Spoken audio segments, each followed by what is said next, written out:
Well, there was very little in it, so we should be in for an excellent race. Welcome to Let's Play TOCA Championship Racing Part 6. And it's time for Race 2 at Thruxton. And, well, Plato's actually starting on pole this time with Menu second. So, but I'm sure Menu will pass Plato. And I'm going to be starting in 10th. Okay, so I actually qualified worse than my attempt. Well, actually, I didn't really qualify worse in terms of laps. It's just that whoever qualified faster than me, or slower than me in race 1. Shut up. Anyways, point is, I'm starting 10th. Let's go. I don't have any port requirements to worry about, which is good. But I do have championship implications to think about, son of a bitch. And we're already spun. Didn't even make it to the first actual corner. Alright. Well, we're already off to a wonderful start. Fantastic. It's okay. I got 20 laps, so plenty of time. Well, that was quick, yeah. Unfortunately, my first obstacles are the Fords, and, well, the first race, the Fords cucked me hardcore, preventing me not only from winning the race, but also finishing second.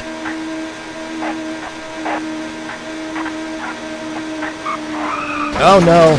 Car slid, son of a bitch. I went too far, got out of bounds, the game pushed me back. Son of a bitch.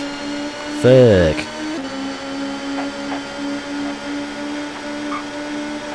This is an amazing start, and this is why Thruxton sucks in this game.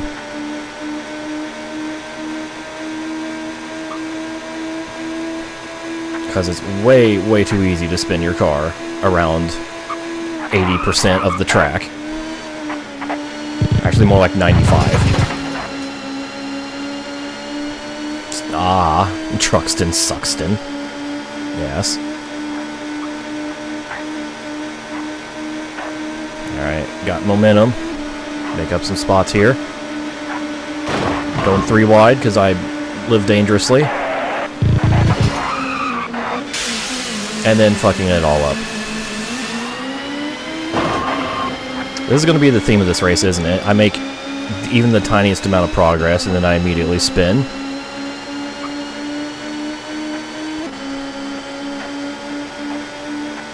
I hope it's not 20 laps of just this. Whoa! To think, we started off the championship so well with the easy races. This isn't even the hard part, it's just still fairly easy.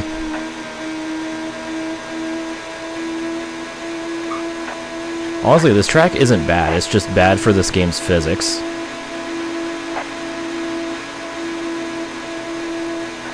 Like, if it wasn't so easy to just lose control and spin your car, this would be a pretty fun track. I'm not gonna lie.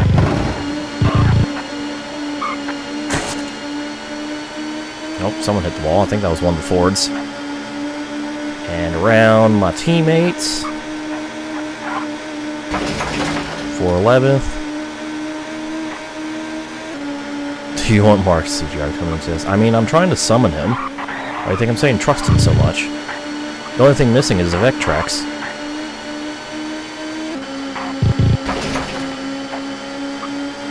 I am Satan behind the 9th place Volvo. Okay.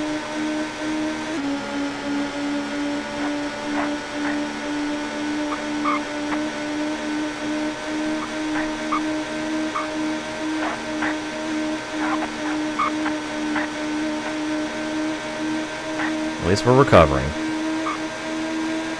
Yeah, and the R zone.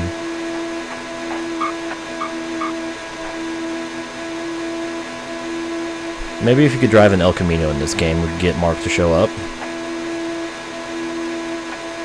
Also, I like how I gained 300ths on the Volvo in that sector.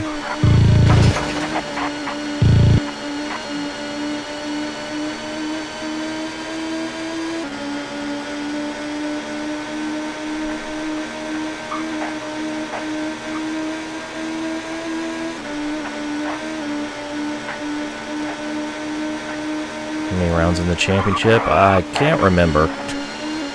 At least 20-something. 20-something. We're on race 6 now. BTCC, sponsored by Volvo.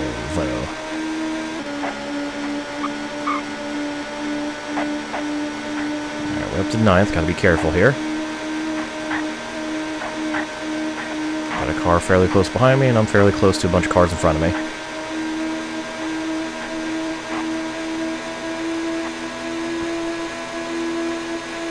Not sure if there's slipstreaming in this game. Can't really tell.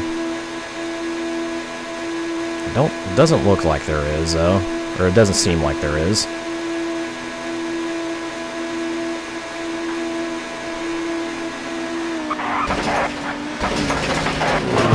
Trying to go quickly around the chicane so I can gain some spots. There we go, up into 6th place.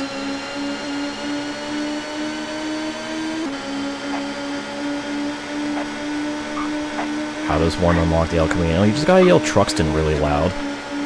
Bam, El Camino in every game. Including even not racing games. You drive an El Camino in Zelda.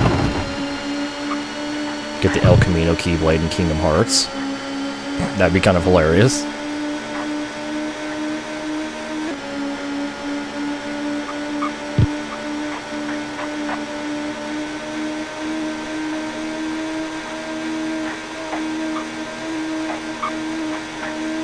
Trying to be so subtle with the steering, but it's really hard to do.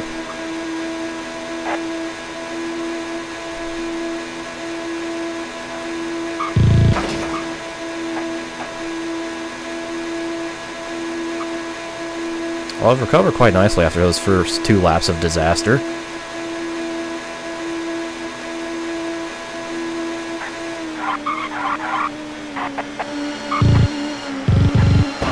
around this Honda. And maybe get around Plato here.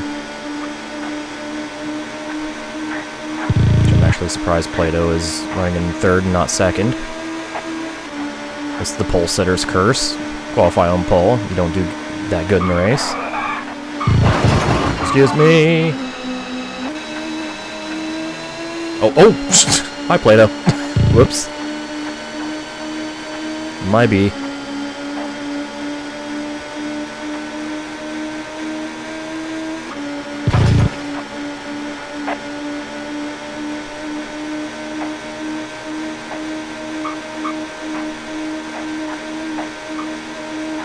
Concentrating.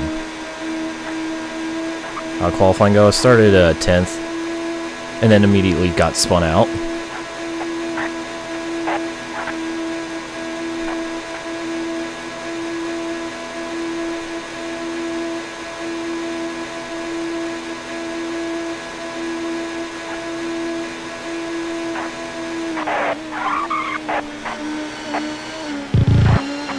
Excuse me. I would like to take 2nd position from you. Thank you. Okay, bye. Alright, 7.5 seconds to menu. And we're not in traffic yet, so... And if race 1's anything to go by, menu is really bad at navigating through traffic efficiently.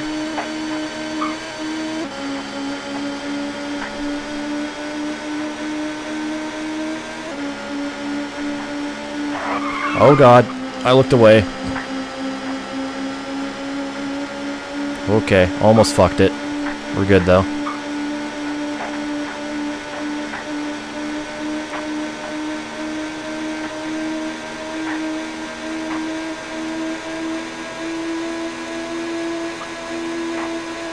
.3 behind menu.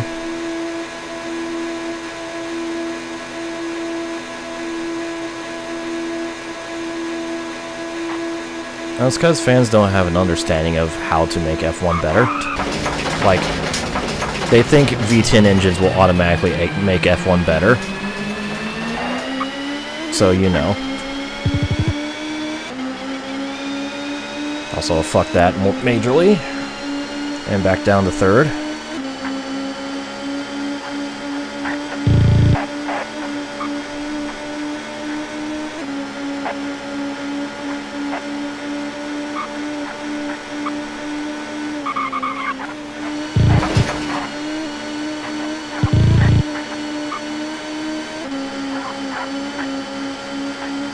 That was really close. Come on, Peugeot, accelerate.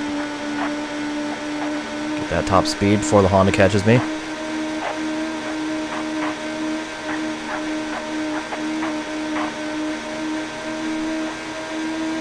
Yeah, but no V. Oh God!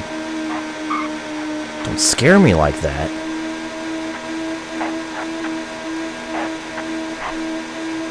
Just make the cars faster. That means they can race harder.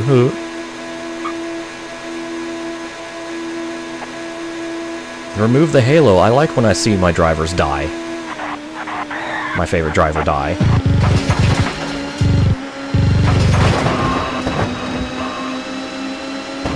Anyways, hello, millions of back markers. By millions, I mean 3.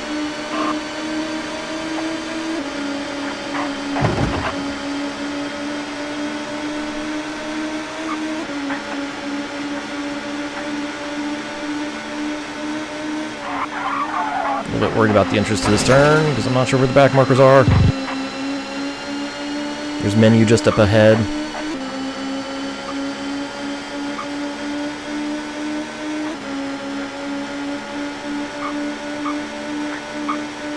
Alright, no one immediately behind me, so this is fine.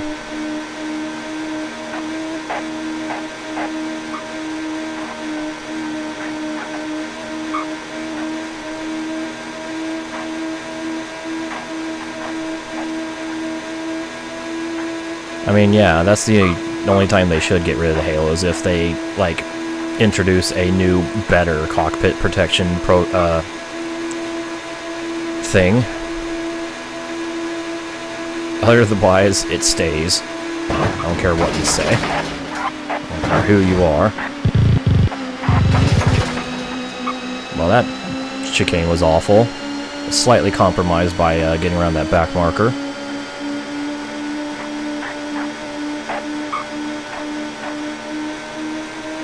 I see a closed cockpit would probably be the best solution overall, but you'd also have to introduce a lot more things like, you know, getting cold air into the car, also preventing the windscreen from fogging up at time, you know, at any point in time, etc., etc. As well as, you know, like, how's the cockpit going to open? Is it just going to be open through the windscreen, or are you going to, like, have a door on the car now? Like, there's a lot of things that we would have, like, a lot of things that would have to go into designing a closed cockpit for an F1 car.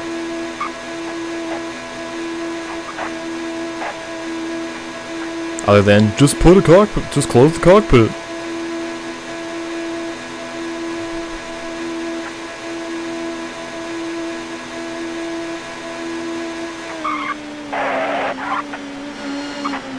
There's my chance to get around the menu.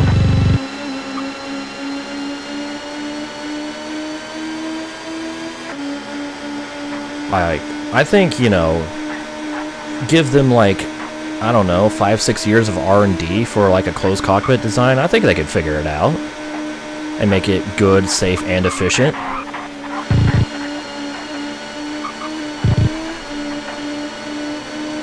You know,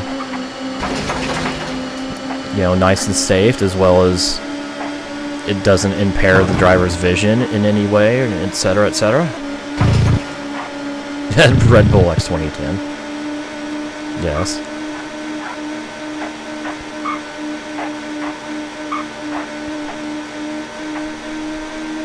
Fuck that. Make the Chaparral 2X the new F1 car. Drivers all have to lay prone in the car.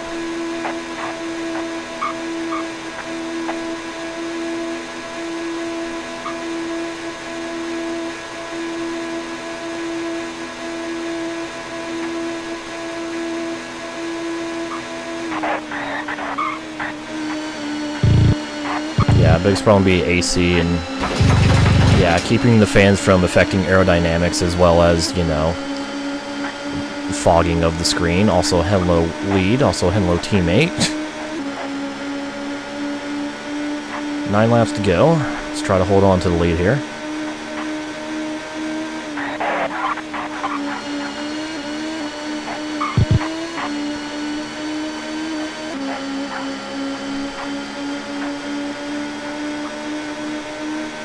new generation of F1. It's kind of almost like a LMP1 thing. Like, remember when they used to separate closed cockpit and open cockpit LMPs? Until, like, you know, stuff like the Peugeot 908 showed up.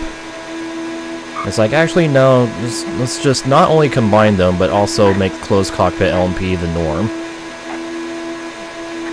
And honestly, it's been an improvement.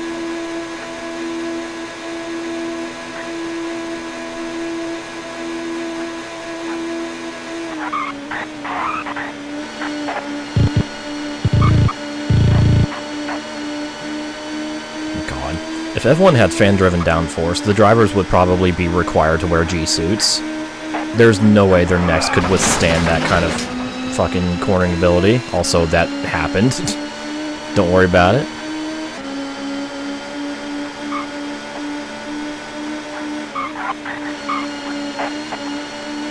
Fuck the fans at this point. Dude, fuck the fans as, like, far back as, like, 1972.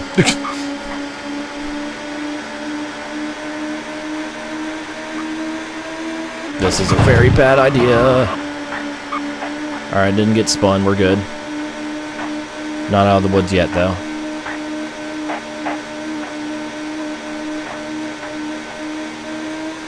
Alright, looks like I'm pulling away. Good.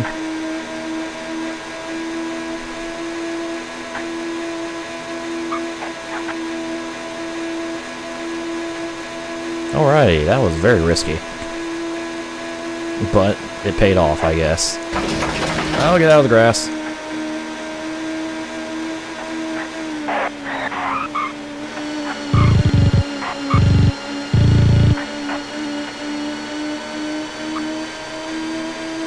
Alright, 7 laps to go.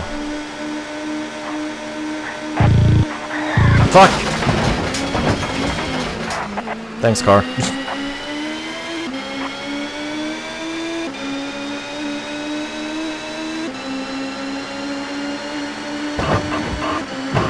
Hi.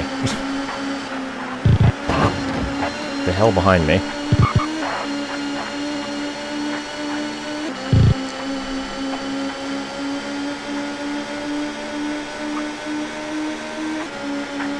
Honestly, I think it's basically thanks to the Peugeot 908 that we have, you know, pretty much exclusively closed cockpit LMPs today, which is not a bad thing at all.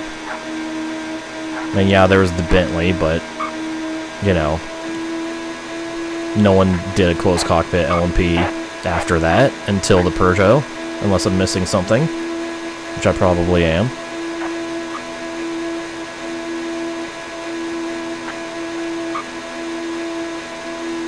So I'm trying to talk about things I know almost nothing about. I'm speaking from the heart, not the brain. Also, I completely fucked that chicane up. Whoops.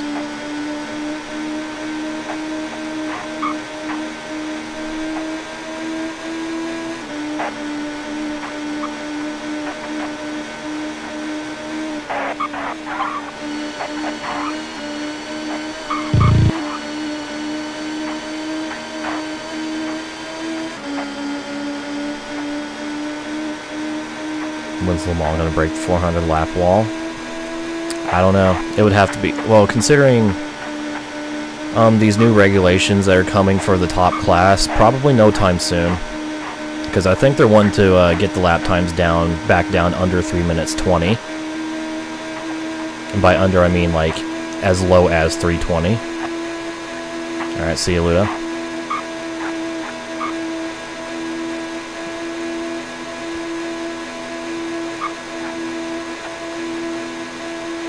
And considering the Toyotas were running, you know, as low as what, pole time was like a 3:17, yeah.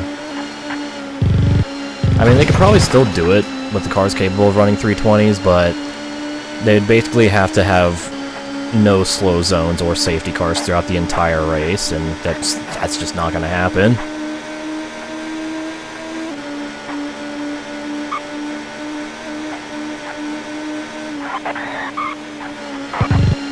It'd also have to, you know, have no rain involved either. Oh boy! Please don't kill me. Please no Punterino, all of you. I don't know how... how the hell did I make it through that? Unscathed. Jesus Christ. I'm putting way too many risks in these backmarker overtakes.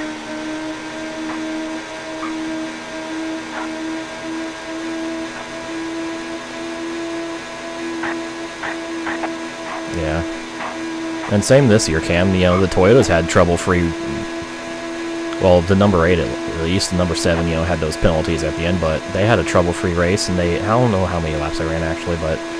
It's basically down to, you know, the race winner not having to have any extended stay in the pits at any point, and also the race to have no slow zones or safety car periods. Like, it would have to be a perfect setup for a 400-plus lap race.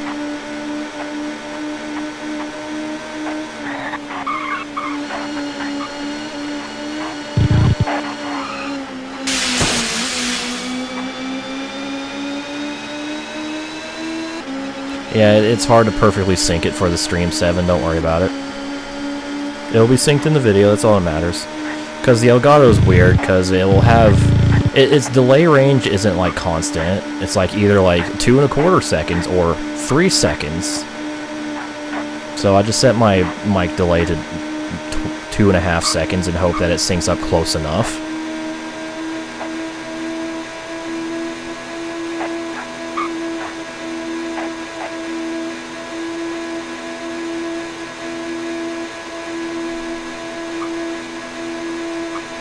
Is the fastest LMP1H at over a 4 race distance, yeah. I mean, if they keep shortening the track by like a couple meters every year, like they apparently did this year,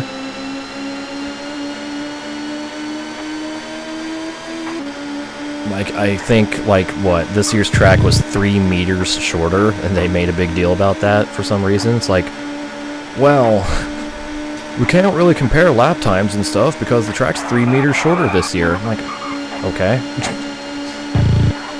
It's only 3 meters out of a fucking, like, 12K track. Hush.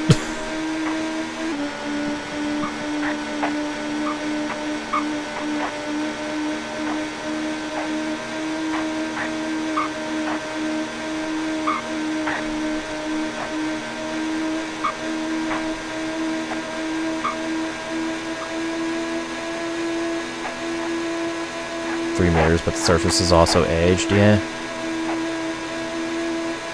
A 40-meter Le Mans circuit.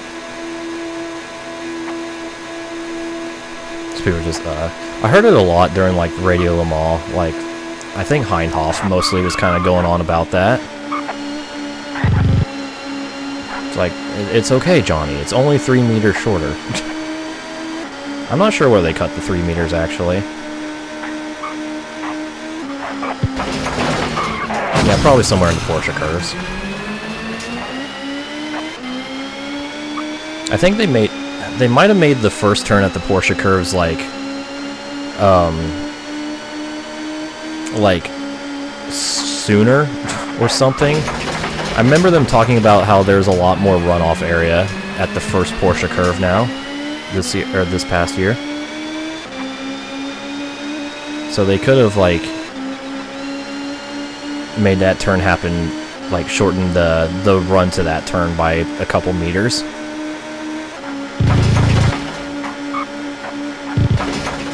Of course, they probably also extended the wall there,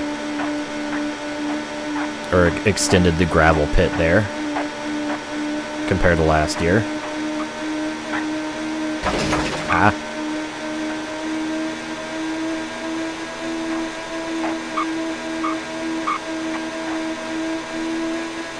Alright, pending any terribleness happening in this final lap, looks like I'm actually going to win this race. That's good. Let's try to bring it home nice and smooth. That was not nice nor smooth. Alright, final lap here at Thruxton.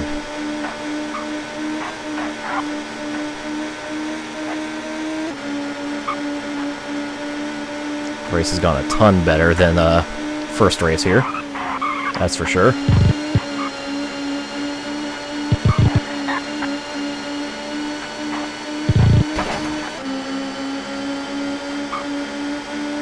I need Interlagos back in the WCs just so I can watch it. Hell yeah, Mr. Krabs. Interlagos is a cool track. I'm actually kind of glad it's in GT Sport, even though I got tired of it quickly.